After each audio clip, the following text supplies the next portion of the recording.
E aí, galera, beleza? Eu sou o Jaguar, o seu professor de biologia, e hoje nós vamos estudar a classe das aves. Então, bora de aves agora! Vamos ver os tópicos que veremos nessa aula.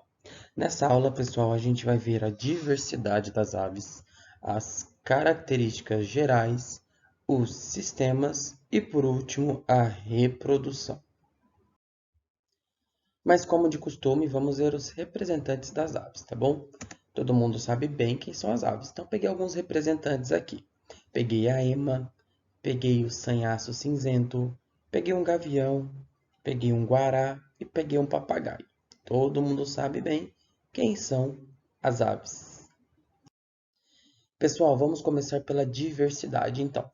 Olha só, quando a gente fala de diversidade das aves, tem dois grupos. Tem o grupo das paleognatas, ou também chamadas de ratitas, e tem o grupo das neognatas, também chamadas de carenadas, tá, pessoal? Paleo quer dizer antigo, tá? Arcaico, beleza? E neo quer dizer novo, tá? Então, paleognatas ou ratitas são aquelas aves com características mais basais, tá? Que apresentam ainda hoje características mais primitivas. As neognatas, neo é novo, né? Então são as aves que são mais derivadas, com características mais atuais na escala evolutiva. Então vamos lá, vamos começar falando das paleognatas, tá? Pessoal, olha só, exemplos de paleognatas são os avestruz, os emus, as emas, as codornas, os kiwis. Olhem bem para essas aves. O que vocês veem de parecidos nessas aves?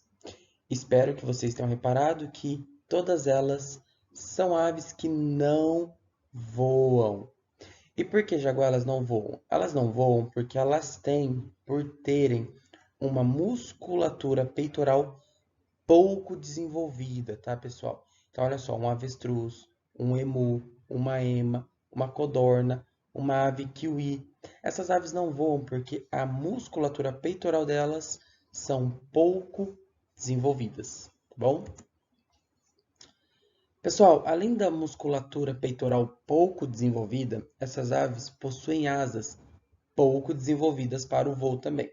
Olha só a codorna, ela não tem uma asa desenvolvida para o voo. Então, as suas asas é pouco desenvolvidas para o voo. Pessoal, além disso, tá? Existe um osso, ó, que eu coloquei aqui em laranja bem grande para a gente conseguir ver, tá? Esse osso nas aves é chamado de externo. O ser humano também, tá? Os mamíferos também têm esse osso externo aqui, beleza? Olha só. Só que as aves, elas possuem nesse osso externo uma estrutura chamada de quilha. Até eu coloquei aqui, ó, quilha, tá? E essa quilha no osso externo é onde a musculatura, que eu coloquei aqui em vermelho, ó, onde a musculatura das asas se prendem. Então vamos lá de novo? As aves têm um osso chamado externo, tá bom? Nesse osso externo tem a quilha, e a quilha é a estrutura onde a musculatura se prende. Agora vamos lá. Além de um peitoral pouco desenvolvido para o voo, além de asas pouco desenvolvidas para o voo, as paleognatas também apresentam osso externo pouco desenvolvido, sem a presença da quilha, tá? Então as aves não possuem a quilha, que é a estrutura no osso externo, onde a musculatura das asas se prende, beleza? Então são por esses motivos aqui que as paleognatas, que as ratitas não voam. Vamos para as neognatas agora, né? Para as carenadas. Quem são as neognatas, pessoal?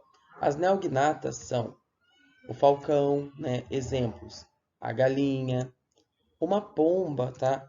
O papagaio.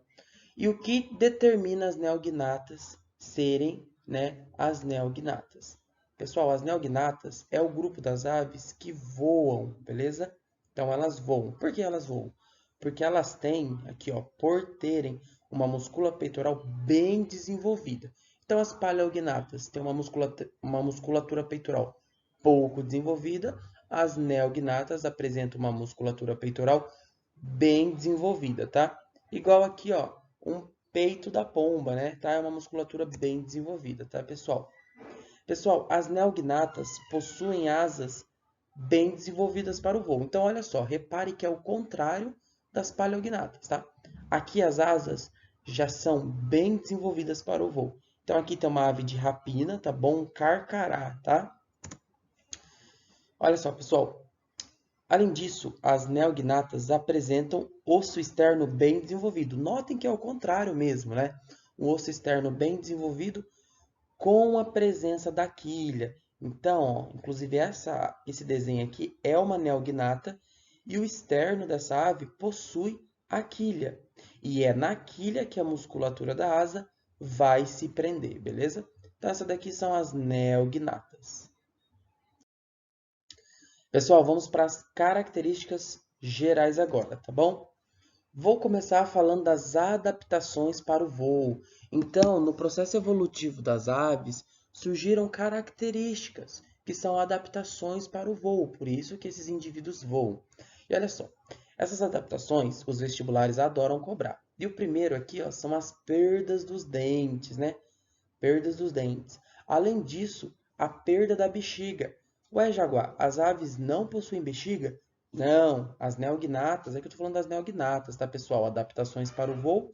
Quem voa? As neognatas, tá? Então, olha só. Perda da bexiga, tá? Possuem ossos pneumáticos. Jaguar, o que são esses ossos pneumáticos? Esses ossos pneumáticos são ossos porosos. O que são ossos porosos? São ossos cheios de buraquinhos, cheios de ar, tá? Isso faz com que a ave seja mais leve, beleza? Para poder voar. Então, perda dos dentes, para ficar mais leve. Perda da bexiga, tá? Para ficar mais leve, para não ter urina ali dentro, para a ave ficar mais leve. Ossos pneumáticos, cheio de buraquinhos com ar, para a ave ficar mais leve, beleza?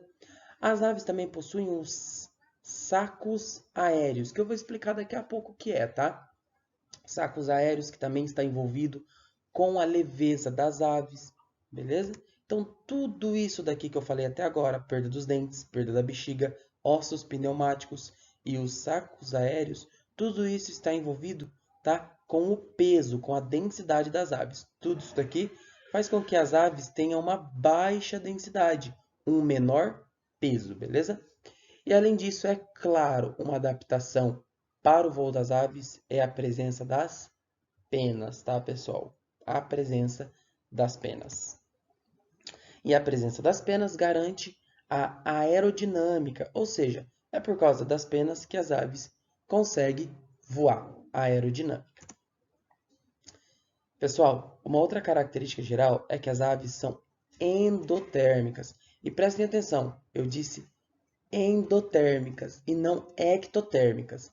Até agora, os peixes, os anfíbios e os répteis eram ectotérmicos. Agora as aves são endotérmicas. Por favor, guardem bem isso no coração. E o que quer dizer ser endotérmico? Endotérmico, pessoal, são aqueles indivíduos que mantêm a temperatura do corpo constante, tá? Ou seja, o ambiente pode estar mais quente ou o ambiente pode estar mais frio, mas dentro do corpo dos indivíduos endotérmicos, dentro do corpo das aves, a temperatura será constante. Então a temperatura ela não muda, ela não varia conforme o ambiente externo, ela se mantém constante. Beleza? Pessoal, isso é possível? Por que é possível manter essa temperatura do corpo constante? Isso é possível porque as aves, em comparação aos peixes, em comparação aos anfíbios, em comparação aos répteis, apresentam um alto metabolismo. O que é metabolismo mesmo, Jaguar? Metabolismo são as reações químicas que ocorrem dentro do corpo do indivíduo, tá bom? Então, olha esse gráfico aqui, ó. Esse gráfico, né, eu tenho aqui as 5 classes dos cordados, beleza? Aqui, ó, esse azulzinho, tá? Representa os peixes, os anfíbios e os répteis, beleza? Essa linha vermelha representa as aves, que a gente está estudando agora, e também os mamíferos, beleza? Olha só, pessoal, em peixe, em anfíbio, em réptil, conforme a temperatura do ambiente, aqui a temperatura do ambiente, ó, vai aumentando, o que acontece com a temperatura do corpo desses animais? Aumenta, beleza? Eles são, então, ectotérmicos, tá? Conforme muda a temperatura do ambiente, muda a temperatura do corpo. Já aves, que a gente está estudando nessa aula, e mamíferos, e os mamíferos que a gente vai estudar na próxima aula, nós somos mamíferos, tá, pessoal? A temperatura do nosso corpo, dos mamíferos e das aves, se mantém constante, pessoal, mesmo a temperatura do ambiente mudando. Então, aqui a temperatura do ambiente está ficando mais quente, e mesmo assim, a temperatura do corpo das aves e dos mamíferos se mantém constante, tá? Isso é ser endotérmico. A temperatura do ambiente muda, tá? Mas a temperatura do corpo se mantém constante. E por que isso acontece? Isso é possível devido ao alto metabolismo que aves e mamíferos têm referente aos peixes, anfíbios e répteis. Endotérmicos, ectotérmicos. Beleza?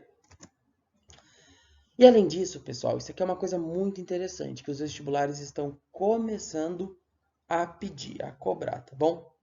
As aves, pessoal, elas são os descendentes vivos hoje no planeta Terra dos dinossauros, tá bom? Então aqui, olha só, é um fóssil muito famoso na biologia, na paleontologia. Isso daqui, pessoal, é um fóssil de um Archaeopteryx, ou seja, é um fóssil de um dinossauro que existiu no passado e que possuía penas. Sim, pessoal, um grupo de dinossauro possuía penas, tá bom? O T-Rex, famoso dinossauro Rex, ele possuía penas. Olha que interessante, tá? Olha que legal. Então, os dinossauros foram extintos, todo mundo sabe disso, só que eles deixaram descendentes na Terra, e esses descendentes são as aves. Então, pessoal, toda vez que você olhar para uma ave, você está olhando para um dinossauro. Olha que legal, tá?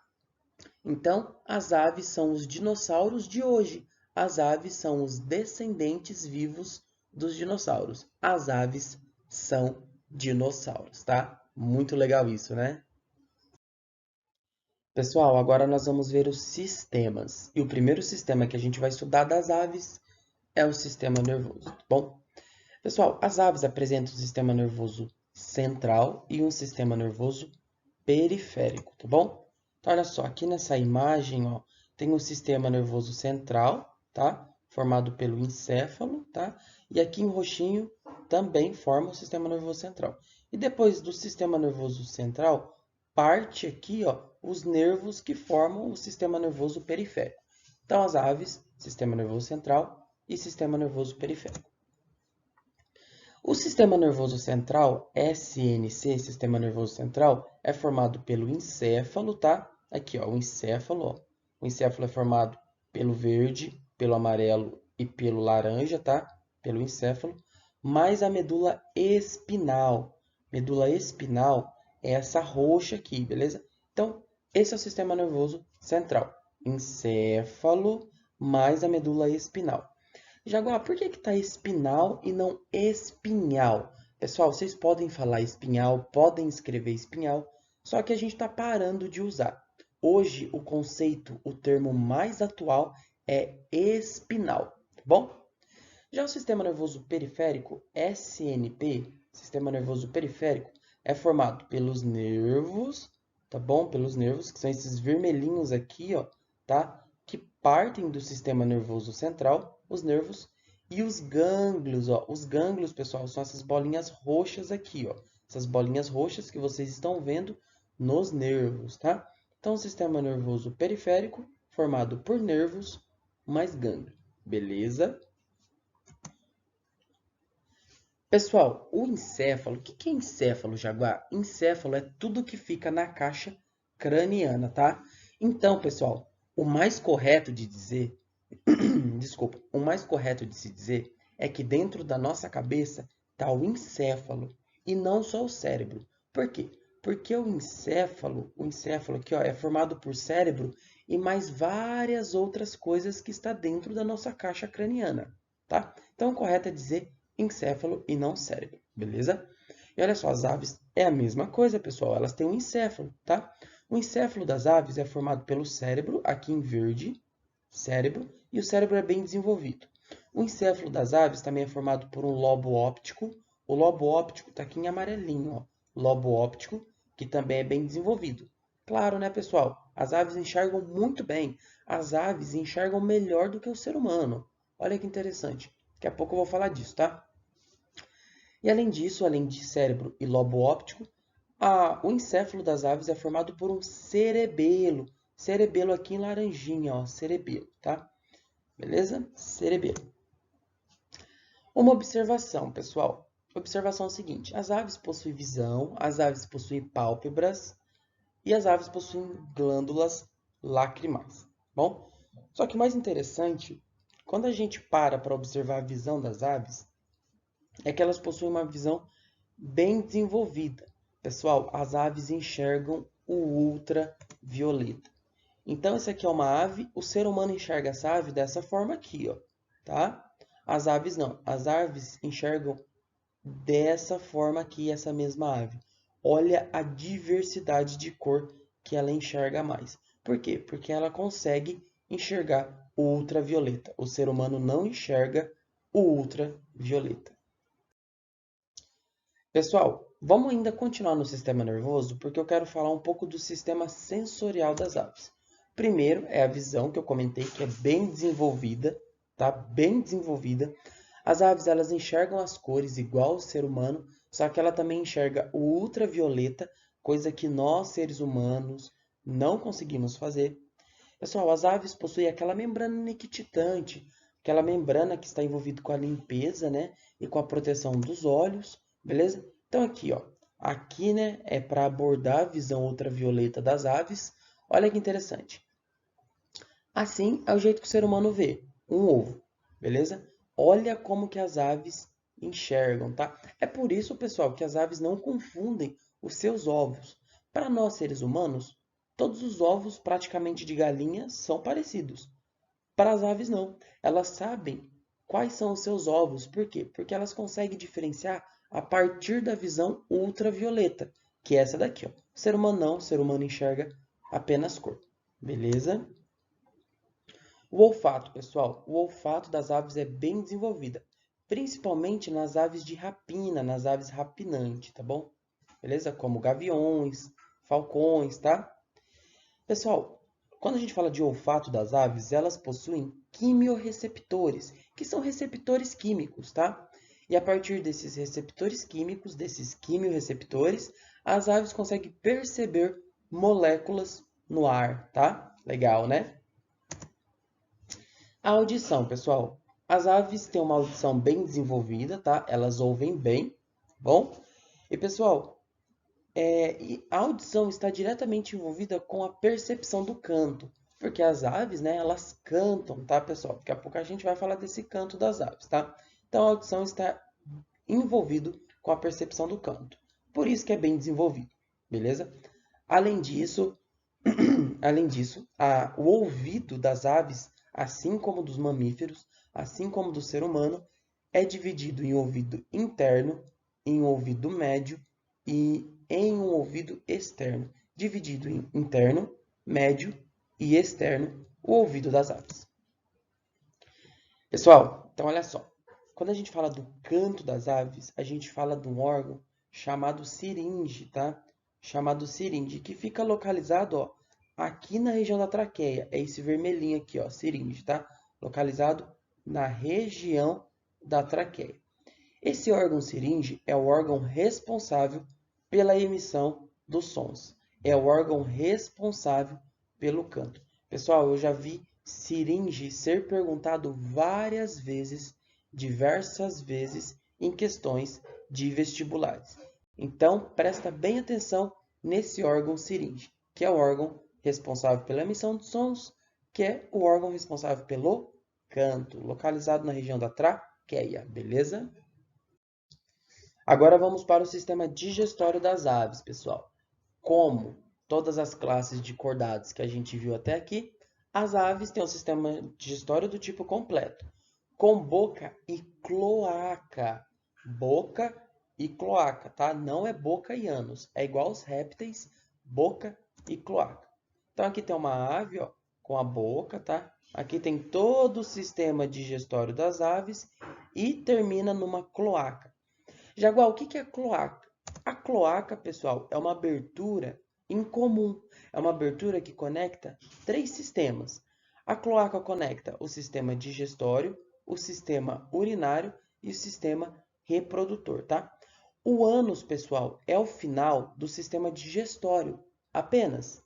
A cloaca não. A cloaca, tá? A abertura que conecta é o final, tanto do sistema digestório, quanto o sistema urinário, quanto o sistema reprodutor, tudo junto, tá? É uma abertura em comum desses três sistemas, beleza? E o sistema digestório da ave, tipo completo com boca e cloaca. Pessoal, vamos dar uma olhada agora no sistema excretor das aves, tá? Olha só, as aves excretam o ácido úrico, beleza? O ácido úrico, igual aos répteis, professor? Sim, igual aos répteis. Ácido úrico, tá? Pessoal, o ácido úrico, ele precisa de menos água para ser diluído, beleza? Por ele necessitar de menos água para ser diluído, tá? Isso faz com que as aves tenha menos peso, menor densidade, tá? Por quê? Ora, se o ácido úrico precisa de menos água para ser diluído, por quê? Porque ele é menos tóxico. Então, ele precisa de menos água, tá? Envolvido no processo de diluição. Por precisar de menos água, a ave fica com menos água dentro do seu corpo. Isso automaticamente faz com que elas apresentem uma menor densidade, um menor peso. Tá? Tudo isso porque elas excretam ácido úrico. As aves, pessoal, assim como os mamíferos, assim como nós, seres humanos, possuem um par de rins, tá? Então, aqui em verdinho, ó, tá os rins de uma ave, beleza?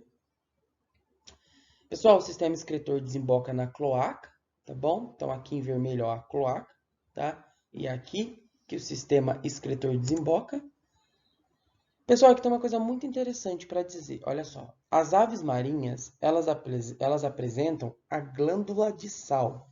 Então, aqui em amarelo, ó, aqui em cima dos olhos, tá a glândula de sal. Beleza? Aqui em amarelo tá a glândula de sal. O que essa glândula de sal faz? Pessoal, essa glândula de sal, ela trabalha muito parecido com os rins.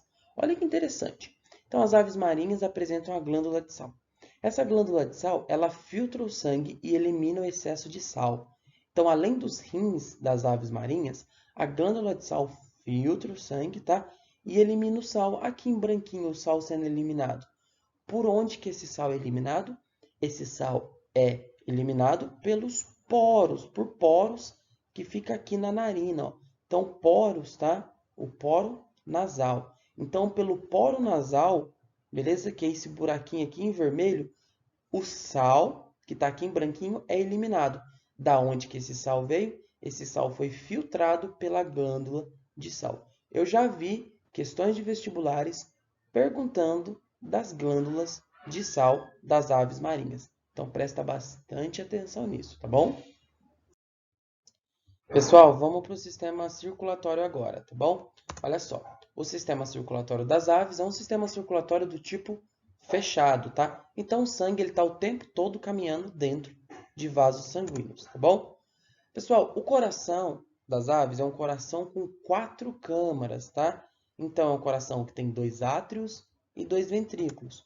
Ou seja, é um coração tetracavitário, com 4 cavidades. Tetra quer dizer 4. Lembra o Galvão Bueno gritando: é tetra, é tetra, quando o Brasil foi tetracampeão, 4 vezes campeão do mundo? Então, as aves têm um coração tetra, 4, tetracavitário, tá? Então, olha só, aqui está o coração das aves, tá? O coração das aves possui 2 átrios em cima e 2 ventrículos embaixo, beleza? Tá bom? A circulação é dupla, né? Então, o sangue vai para o coração, depois vai para o pulmão, né? Para os pulmões, na verdade, depois volta para o coração. Então, olha só, vou repetir. Coração, pulmões, coração. Uma circulação. Depois o sangue vai do coração para todo o corpo da ave, depois volta para o coração. Vou repetir. coração, corpo, coração. Segunda circulação. Então, tem uma circulação que envolve os pulmões e tem uma circulação que envolve todo o corpo, uma circulação sistêmica que envolve todo o corpo. Por isso que é uma dupla circulação, tá bom? Pessoal, as aves têm uma circulação completa. Presta muita atenção nisso. Peixe não tem circulação completa, anfíbio não tem circulação completa, répteis também não têm circulação completa, tá? As aves e os mamíferos têm circulação completa. Ou seja, não ocorre mistura de sangue arterial, que é aquele sangue, né, pessoal, rico em oxigênio, com o sangue venoso, que é aquele sangue rico em gás carbônico, tá? Então, em ave e em mamífero não ocorre mistura de sangue arterial com sangue venoso. Por quê? Porque o coração é tetracavitário. As 4 câmaras são bem divididas, tá? Muito interessante. Como não ocorre essa mistura de sangue arterial com sangue venoso no coração de aves e mamíferos, o metabolismo fica mais alto. As reações químicas dentro do corpo, pessoal, ficam mais rápidas, tá? Ficam mais acentuadas. E é por causa disso que aves e mamíferos são endotérmicas. Olha que interessante, faz total sentido, né? Pessoal, para finalizar o sistema agora, vamos falar do sistema respiratório das aves. Vamos falar da respiração das aves, tá bom? Primeiramente, as aves fazem uma respiração do tipo pulmonar, né? Uma respiração do tipo pulmonar, tá? Então, olha só, aqui em laranja, ó, tem os pulmões das aves, tá? Então, respiração é do tipo pulmonar, pulmonar, beleza? Pessoal, as aves possuem sacos aéreos. Olha só os sacos aéreos aqui em verde, tá vendo? Esses são os sacos aéreos, tá? E os sacos aéreos, olha só, eles estão envolvidos com a diminuição do peso das aves. E a gente sabe que a diminuição do peso das aves está envolvido com a capacidade delas voarem. E o porquê essa diminuição do peso das aves? Porque os sacos aéreos estão sempre cheios de ar, beleza? E por esse ar estar, né, sempre aqui dentro dos sacos aéreos, a ave fica mais leve, diminuição do peso, beleza? Além disso, os sacos aéreos, tá? Eles auxiliam a respiração, beleza? Auxiliam a respiração. Por quê? Porque olha só, pessoal, presta atenção. Se estão sempre cheios de ar, os sacos aéreos, esse ar ele sempre vai estar indo para os pulmões, beleza? Então, quando o pulmão tiver com menos ar, o ar sai aqui dos sacos aéreos e vai para o pulmão. Ou seja, o pulmãozinho das aves sempre vai estar com ar.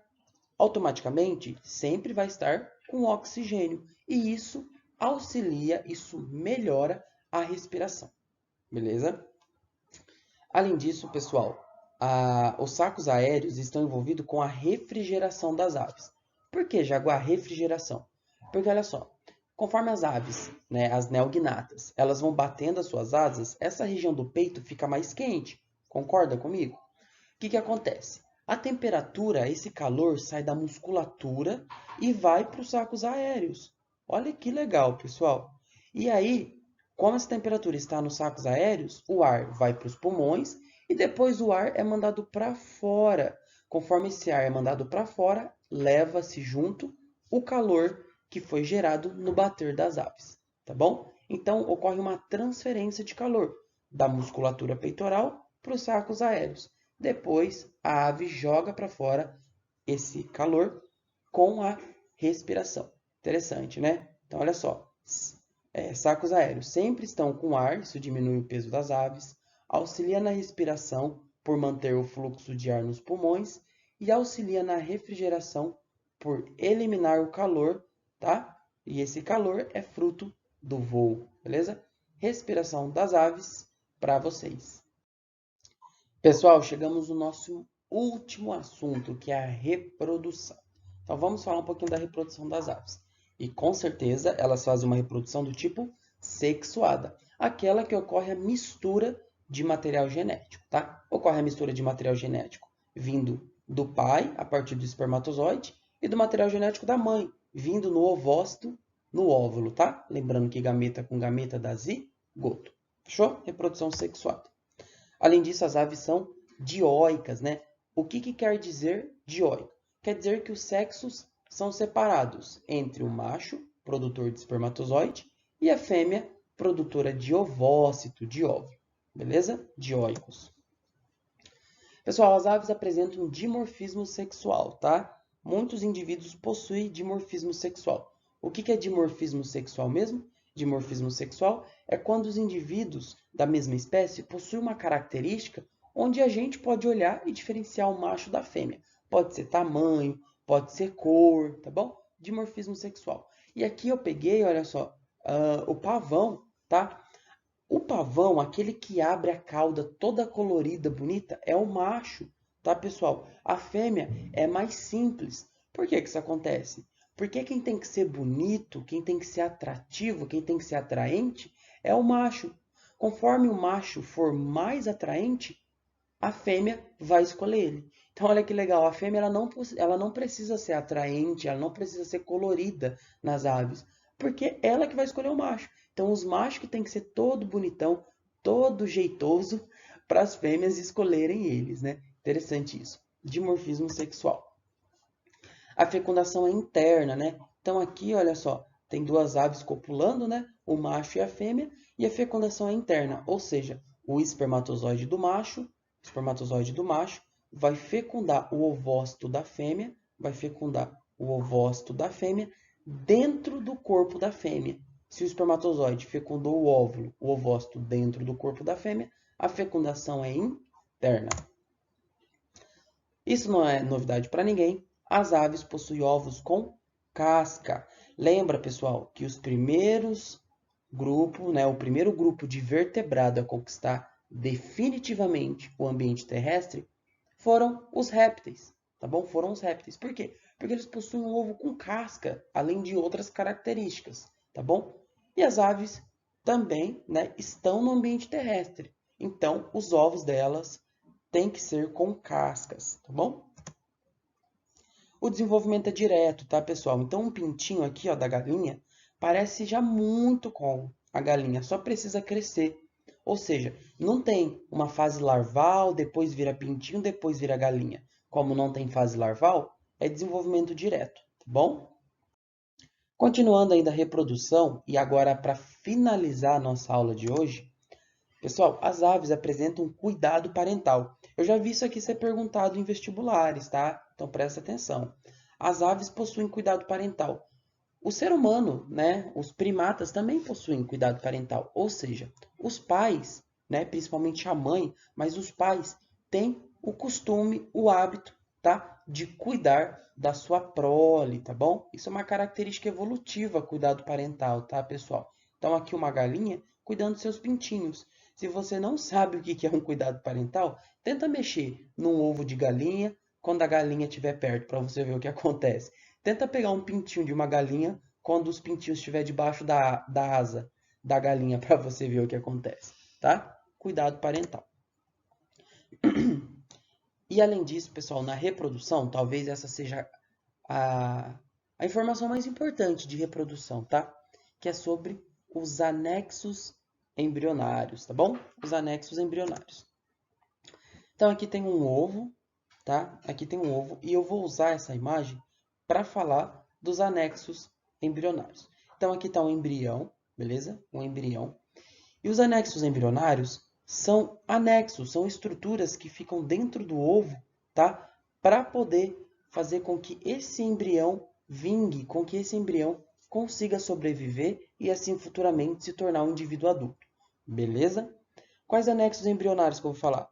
O saco vitelínico, que armazena o vitelo. Cadê o saco vitelínico, pessoal? O saco vitelínico cadê ele? Aqui. Vesícula vitelínica. Esse daqui, pessoal, amarelo, é o saco vitelínico. E aqui dentro tá cheio de nutrientes, tá cheio de vitelo, tá? Então a vesícula vitelínica, o saco vitelínico, armazena o vitelo, que nada mais é do que nutrientes para esse embrião aqui, tá bom? Além disso, pessoal, tem um alantoide. Cadê o alantoide? O alantoide está aqui, ó. Tá vendo o alantoide aqui, ó? O alantoide, pessoal, é essa estrutura, é esse anexo embrionário em laranja. E o alantoide é muito importante, pessoal, porque ele armazena o ácido úrico das aves, tá? Olha só, esse embrião, ele vai, ao longo do seu desenvolvimento, liberar um monte de excreta nitrogenada. E essa excreta nitrogenada pode matar o embrião. Então, essa excreta nitrogenada tem que ficar guardada dentro do ovo, mas tem que ficar guardada de uma forma com que não mate o embrião. Quem que faz essa função sensacional? O alantoide. Então, ele armazena a excreta nitrogenada, o ácido úrico das aves, beleza? Por último, o âmnio, pessoal. Aqui o âmnio, ó, âmnio. Tá vendo essa membrana aquosa, cheia de líquido que está envolvendo o embrião? Isso é o âmnio, pessoal. E o âmnio, ele evita choques mecânicos, ou seja, evita com que o embrião sofra uma porrada, entendeu? Choque mecânico, uma porrada, tá? Além disso, como é cheio de líquido aqui dentro, né? O âmnio, ele evita a dessecação. Olha que eu falei dessecação e não dissecação. Então, o âmnio evita a dessecação, que nada mais é do que a perda da água, tá? A desidratação do embrião, beleza? Âmnio, tá? Pessoal, era isso que eu tinha preparado para vocês. Obrigado por assistir esse vídeo até o final. Até a próxima aula, onde nós vamos falar de mamíferos, a classe de vertebrados que nós, seres humanos, pertencemos. Vejo vocês lá. Forte abraço, valeu e fui!